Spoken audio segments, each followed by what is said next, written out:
And we're on.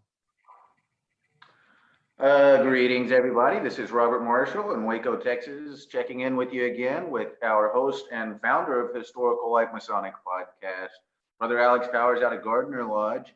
And we have a special guest with us this evening, one of our more frequent attendees for these toasts, and a brother I've been very proud to get to know a little bit, Brother Damon Maddox of Bayou City Lodge 228, also right here in Texas. Welcome, Brother Maddox. Hey, I appreciate you. Thanks for having me. Again with our host. Sorry, guys, I got double audio going on here. I think it happened a few times. All right, cool. Now we're good. Getting the other screen pulled up so I can see everybody's comments coming on. I thought I was hearing voices again. Yeah, I know. That happens every couple nights, and I can't get to the screen to turn it off, and I'm like, is he still talking, or is it this one? And yeah, all kinds of confusion. But hey, everybody, you see we're back to our normal format. Got it to work tonight, so no tech issues, and then everything drops, right? Fingers crossed. Yeah, right. Awesome. Well, Brother Maddox, how have you been doing through this quarantine time, man? We've been really proud to have you join with us every night. I'm stoked to have a chance to chat with you tonight, but how's it all been going for you down on your end? You know, it's been pretty interesting. I'm in Pearland, which is a little bit south of Houston. I'm a school teacher. I teach 8th grade science. So we went on spring break in March. We never went back. So it's been quite an adjustment. Yeah, exactly. It's been quite an adjustment getting everything ready for students online. It took about a week and a half to get acclimated to doing so. But once we got rolling, it's been great ever since. I can't complain. It's been pretty peculiar for the students and co-workers and things like that. But I think the students have adjusted well. And hopefully, again, those fingers are crossed that things begin to get better. And we come out of this thing pretty soon. I used to teach and coach 7th graders and later on 11th graders. I'm curious what age group you teach, Brother Maddox, and what do you teach? 8th grade science. So I'm dealing with, 13 years old, raging hormones and everything at that age. So you can imagine. Lucky you. Yeah. When science takes on a whole new perspective. Exactly. That's fantastic, man. A science teacher. I got a lot of respect for that, man. That's good stuff. I enjoy it. I really so do. What kind of stuff are y'all teaching virtually right now? Well, we're wrapping up actually for the year. So we just finished up talking about human effects on the oceans and the ocean systems. And then we go back into a chemistry review, and that's it. Very cool. Good stuff. Now, I'm curious. I it's not quite your age group, but down here, I really haven't heard anything for the school districts. Wrapping up. Do you know how this is affecting like seniors and stuff? Because you got to have so many, credit hours and stuff to be considered graduated. And I know here in Kansas, they just ended school for the entire year. I really haven't heard anything in that effect. Do you know how your district's handling that? For every district's going to be different. Every state may be different. I know we do have a graduation ceremonies for our seniors. Going to be in July, I believe, either late June or early July. So there will be a ceremony for the students. So that's a good thing. Our school year ends in a couple of weeks, May 21st. It would be technically the last day of school. So we're going all the way. Fantastic, man. That's awesome. So I think it's kind of a cool parallel. Masonry, well, at least for many of our paths, is very serious into knowledge and continuing that pursuit of knowledge. For a brother like yourself going in and taking that path in life to spread that knowledge, how has that kind of worked its way into Masonry, and how's that path really worked its way for you throughout your Masonic career? I mean, that's a long answer. I'm gonna try to keep it really. That pursuit of knowledge that, when you're teaching, you have your good days and, not so good days. But when you're teaching students and you see the light bulb go off, that aha moment that I got it, I understand, it clicks, and so they begin to get that hunger and the desire to hear more about the topic, learn more about the topic. So that kind of, coincides to what we do, we're always reading, we're always learning, always trying to research, always trying to take that next step, next level in terms of our search for knowledge. And so, if you want to make a parallel there, you can do that. Of course, I teach science, and so anything dealing with astronomy, which we cover, it's always great when we get there. Oh yeah, for sure. Well, that's awesome, man. That's very, very cool stuff. Well, we're so pleased you came on tonight, man. And we've been wanting to have a chance to talk to you. Sit on here every night, so really, really appreciate you supporting the show, and great to get to chat with you. But I hear you've got some history to share with us this evening. Yeah, I actually do. I hail from Bayou City 228, which is a Prince Hall Lodge here in Texas. Which is under the Most Worshipful Prince Hall Grand Lodge of Texas. Our Grand Master is Wilbert M. Curtis. What's interesting, though, there's a Kansas. I know you're in Kansas, Alex. There actually is a Kansas-Texas connection for our lodge. Back in 1871, Captain W.D.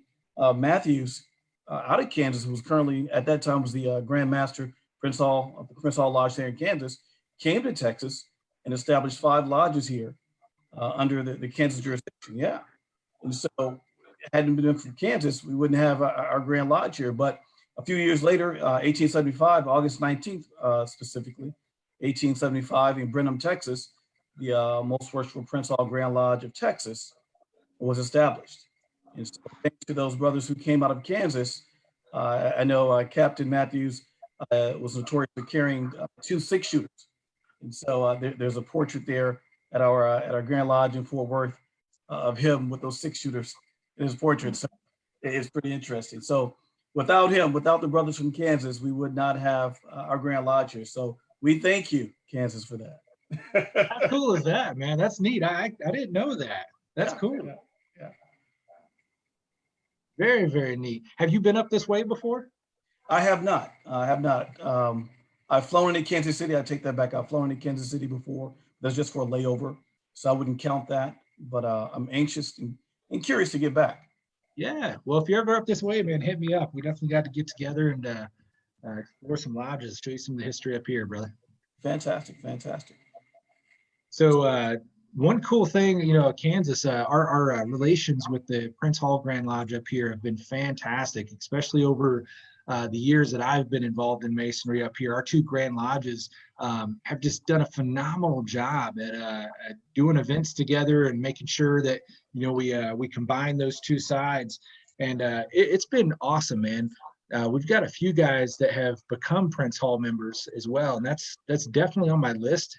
I'd already be one, honestly, if we had a lodge closer. I know there was one in Olathe, but I don't think it's there anymore. But that's on my list, man. We did a joint degree with them on a 3rd degree. It was a couple years back, and it was really cool. Grand Lodges allowed it because there was a mix of our work and theirs, which was very similar but slight differences. But it was just so cool to see that in one. And they actually had a brother from the Prince Hall side getting raised to the 3rd degree, and a brother from our side, Grand Lodge, getting raised to the 3rd degree, and they did it together and kind of intertwined the work. And so cool. But yeah, I definitely. So you guys have dual membership in Kansas? Yes. Yeah, we can. Yeah. Okay, that's interesting. We're not there yet here in Texas. But, as we know in Texas, and Robert knows this, we recently got recognition, and we recently been doing visitation. Visitation for me has been pretty great, and that's a couple of things I wanted to share with you guys tonight. I was raised in 2015, and so pretty young, so to speak, in Masonry. But one of the first lodges I got a chance to visit on the Grand Lodge of Texas side, and these brothers were awesome. Memorial Lodge here in Houston, and oh gosh, what's the other lodge? I'm trying to think of it. Bel Air Lodge. Yeah, Memorial Lodge, and those guys were awesome. Matter of fact, let me share the pin I got for them right here. I'm not sure you see that. How well you can see that. Nice. I like that. So, yeah. So those guys are awesome. Walter and Pearson Lodge in Houston. I think you have a District Deputy Grand Master, Maynard Fernando. I think he's been great. Byron Upton, those guys have been great. I see them out all the time at different events. As a matter of fact, I attended my very first festive board under their lodge in October, and so here's a program for it. So it was really, really great, really cool for me to Nice. so it was pretty cool, pretty cool. And I think back, I think a few toasts ago, you had your mug. They actually had had the seal for both Grand Lodges in Kansas on each side, Oh right? yeah. Yeah. Yeah, Let me grab. that's what kind of sparked my thought about tonight. But it's been great. It's been great. The visitation's been great. I know brothers from Holland Lodge #1 usually come over and visit a lot of the Prince Hall lodges here in Houston. We have about a little bit less than 20 lodges here in Houston, Prince Hall lodges in Houston. So not not huge in hundreds and things like that, but about 20 of us here in Houston in terms of lodges. But across the state, we have almost 300 Prince Hall lodges in this entire state. So we're That's here. fantastic. Yeah. So, Brother Maddox, what was it that really drew you to Masonry? Do you have family history, or what is it that really drew you? Believe it or not, I do not. I'm a first generation That's Mason. cool, man. Yeah, yeah. Well, so that brings the question even more. Like, how did it come? How did it cross your path? Well, I remember being in college, and I saw friends who would go off to their mysterious meetings and dressed a certain kind of way, and we're in college. Why are you in a black suit and black bow tie, and they were walking in groups and things like that. And so found out what it was and didn't really pursue it. And then I guess towards the 2013, 2014, some guys I'd known for about 20 plus years, I inquired and they said, you knock and see what happens. And so I inquired and here I am. Here I am. It's been a nonstop journey for me. I've been loving it ever since. Constantly learning, constantly trying to excel in everything. And so I've loved it. It's been a blessing for me. My wife, my daughter, they enjoy being around it. So it's been great. That's fantastic, man. Good news. Yeah. So here's that glass you were talking about. Oh, camera's over here. Yeah, it's got the Prince Hall of Kansas logo on there, seal. Right. We got ours. So I'll actually toast with that tonight. I'm glad you brought Robert, that up. Robert, that's the goal, buddy. We got to do that, Robert. We got to make that glass happen. That's right. Yeah, That's I hear right. you.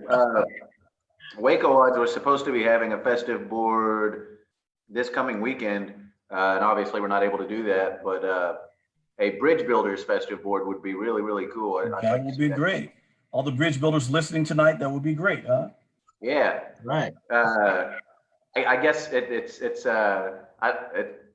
it's not as widely known as it should and could be at this point. Early on, it was a little more lesser known just because there was some pushback because I guess guys are outdated or were outdated. But the Bridge Builders of Texas Freemasonry is a group of us who on both sides really worked to normalize even the idea of amity between the two Grand Lodges, because there was a lot of misconceptions and stuff that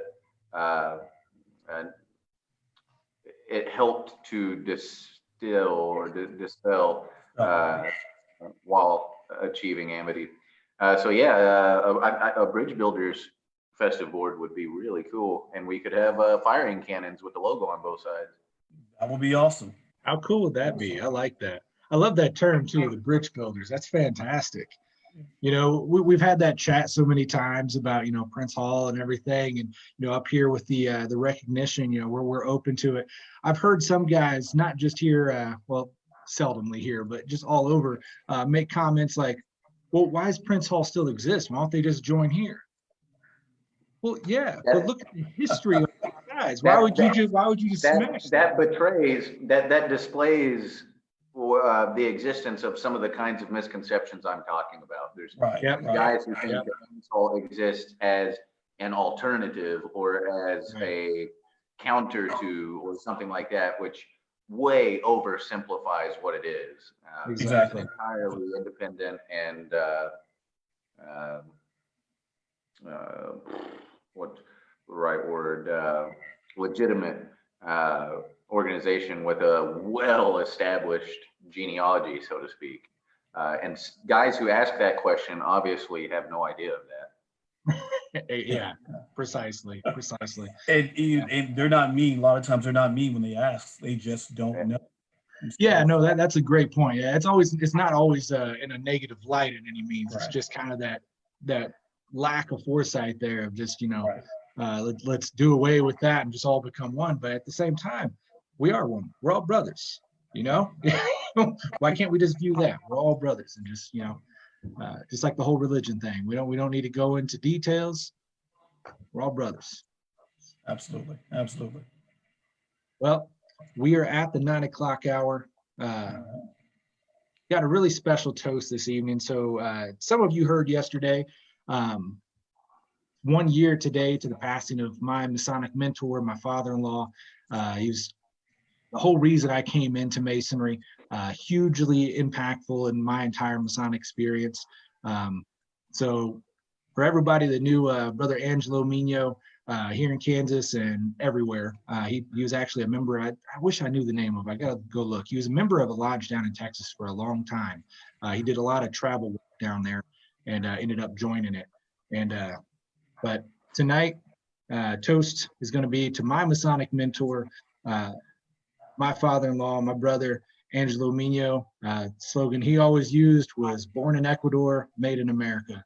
So, brother, thank you so much for everything you've done for my family, for my journey, for everything. So, to you, brother Mino. Mino. Cheers. Fantastic. Well, Alex, check this out. I in honor of that Kansas-Texas connection, I went out and I never tried this. I wanted to try it, and so I went out and got a bottle of flowers. Nice. Have you tried it yet? That's what I'm toasting with tonight. So, hey, there you better go. Be careful. I've heard that those bottles of Powers whiskey have some kind of spell put on them to make them never ending. So they never end, right? That's right. Well, those bottles for the babies, the kids have. You tip them over, it disappears, but you put it back and it fills right back up. Yeah, it's like magic, man. It's like magic. It's the last bottle you'll ever buy. Perfect investment. It's pretty good. It's pretty good. So it's not bad. Yeah, not bad at all. I had a special cocktail myself tonight. It was pomegranate, crystal head vodka, and a sprig of acacia. Just kidding, that's rosemary, but still. Oh man, that's awesome. My wife I think I told you this. My wife came so close to buying one of those crystal head bottles just the other day. She was making some Jello shots for her niece's 21st birthday, and she had the bottle in her hand, and she ended up opting out for a different one, but came close, man. We're gonna have to try it at some point. Come on. You'd put money in my pocket. I'm a minority owner. There you go. There you go. Yeah. So you can get the hookup, is what you're saying. Yeah. Oh. From your mouth to my ears. Got it. There you go. Well, this is awesome, man. Brother Maddox, I'm so pleased you're able to come on tonight, man. It's been a pleasure to get to know you. We're definitely going to have to stay in touch and get you up here to Kansas at some point, do some exploring of the lodges and stuff, man. So thank you so much for joining us this evening, brother. Absolutely. Thank you for having me. A special shout out to those brothers in District 15A here in Houston, Texas. All the Prince Hall lodges there, all the worshipful masters there, especially my worshipful master, Craig McLaren. Love you, brother. I love all these brothers. I love you guys too. Love you too, brother. Love you too, brother. So yeah, bridge builders, guys, let's do it. I love that term. Love it. We gotta do it. We gotta give it a toasting glass with bridge builders on it. That would be sweet stuff, man. There you go. Awesome. And I want to thank all of you out there too for joining in. We've got a bunch with us live this evening, a bunch of comments coming through. We've got our Grandmaster here in Kansas joining us, Most Worshipful Borum. Thank you guys so much, each and every one of you, for continuing through this quarantine time. We're nearing the end, but Kansas extended it today. So I don't know where we're at on this thing. We're going to see. I think today's like 35 or 36 nights into this nightly live with Historical Light. So a lot of you guys have been on here every single night, and dude, it means so much to Robert and I to be able to have that platform to connect with you, brothers. So Really. And like we were talking about last night, if you're joining in these lives is the first exposure you've had to historical light, definitely check out the website, historicallight.com. We've got a bunch of full-length episodes that go back on all kinds of different topics. And check us out on Facebook. We got the Masonic Research Group on Facebook for Historical Light, and we keep that focused around Masonic history. So we try to filter out all the normal talk and memes and everything you see in all the other groups and keep that based around Masonic history. So check us out, stay well, and check us out right back here tomorrow, 8:45 Central Standard Time, and we'll have another toast for you. So everybody out there, stay safe, be well, take time to save some history. We'll see you tomorrow. Cheers. Cheers.